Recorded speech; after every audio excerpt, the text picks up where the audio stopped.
আচ্ছা, এটা আসলে আমার বাসা না হসপিটাল? এভাবে বলতেছো কেন? এইভাবে কেন বলতেছি তুমি জানো না? তুমি আমার থেকে আরো বেশি ভালো জানো। আমি কি ভালো জানি, আশ্চর্য, তুমি হুট করে এসে এখন বলছো একটা বাসা বাড়িয়ে তুমি হসপিটাল বানাই দিচ্ছ। আচ্ছা, তুমি বুঝতে পারতেছো না কেন বলতেছি? আমার গ্রামের যদি কেউ অসুস্থ হয় হয়ে যদি ফোন দেয়, তুমি সাথে সাথে কি বলো? আপনারা আমার এই জায়গায় চলে আসেন। তোমার কথা শুনলে আমার মনে হয় এটা আমার বাসা না হসপিটাল, আর সেই হসপিটালের ডাক্তার আমি, আর তুমি হচ্ছে নার্স। আশ্চর্য। আচ্ছা, তোমার মেন্টালিটি এত ছোট কেন বলো তো? মানে তুমি এমন এমন কথা বলো, তাতে মনে হয় যে আমি যেন তোমার পুরো গ্রামের মানুষজনকে ডেকে নিয়ে আসছি। গ্রামে কে কে থাকে? তোমার মা, বাবা, ভাই আর বোন, এই চারটে মানুষ থাকে। তো তাদের বিপদ আপদ, অসুখ বিসুখ শুনলে আমি ডাকবো না? বা তাদের কোনো সমস্যা শুনলে আমি আগায় যাব না? মানে তোমার কথা শুনলে মনে হয় কি বাপ মা তোমার না আমার।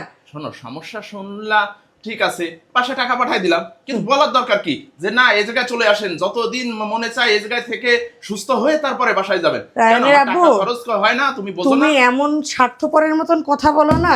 তুমি মানে হালে কয়টা টাকার মুখ দেখে নিজেকে অনেক অহংকারী বানায় ফেলছো, বুঝছো? একদিন মনে রাখবা যে এই অহংকারী তোমার পতনের মূল হবে, ঠিক আছে? তোমার ভাইয়ের ছেলেটা কি পরিমাণ অসুস্থ, সেখানে তুমি চাচা হিসেবে তোমার কি উচিত ছিল? তুমি শহরে থাকো, তোমার ভাইকে তোমার বলা উচিত ছিল যে তুই চিন্তা করিস না, তোর ছেলে অসুস্থ মানে আমার ছেলেও অসুস্থ হওয়ার মতনই অবস্থা। তুই নিয়ে চলে আয়, যেখানে যেভাবে ডাক্তার দেখানো লাগে আমি দেখাবো। আর সেখানে আমি তাদেরকে ডেকে আনছি বিধায় তুমি এই আচরণটা করতেছো।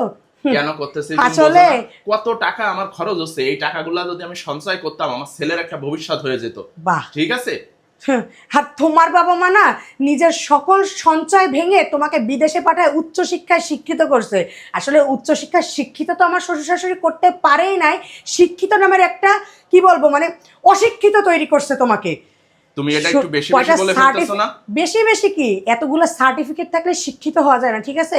যদি সুশিক্ষায় শিক্ষিত হইতে পারতা তাহলে তুমি আজকে এই আচরণটা করতে পারতা না। তোমার ভাই ভাবি আসছে, তোমার তাদের ছেলেও অসুস্থ, কোথায় তুমি তাদেরকে এখান থেকে আলো ভালো ট্রিটমেন্ট কোথায় সেখানে নিয়ে যাবা?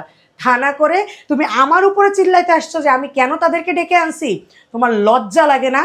হ্যাঁ, তোমার ওই ভাই নিজের জীবনের সর্বোচ্চ স্যাক্রিফাইস করে তোমাকে, নিজে পড়ালেখা কম করে তোমাকে তার জমি, ভাগের জমি বিক্রি করে বিদেশে পাঠাইছে। আর আজকে ইতিহাস ভুলে গেছো না? তোমার লজ্জা লাগা উচিত, ঠিক আছে? খালি এতগুলা সার্টিফিকেটই অর্জন করছো, তোমার ভিতরে বিন্দু মাত্র সুশিক্ষা নাই। তোমার ভিতরে এখন আছে শুধু টাকার অহংকার, ঠিক আছে? আর এই অহংকারই তোমাকে একদিন শেষ করে দিবে, তুমি মনে রাখো। শোনো, কখন কি বলতে হয় সেটা তুমি বোঝো না, ঠিক আছে? না, আমি বুঝি না, হয়তো বা তোমার মতন এতগুলো সার্টিফিকেট আমার নাই, ঠিক আছে?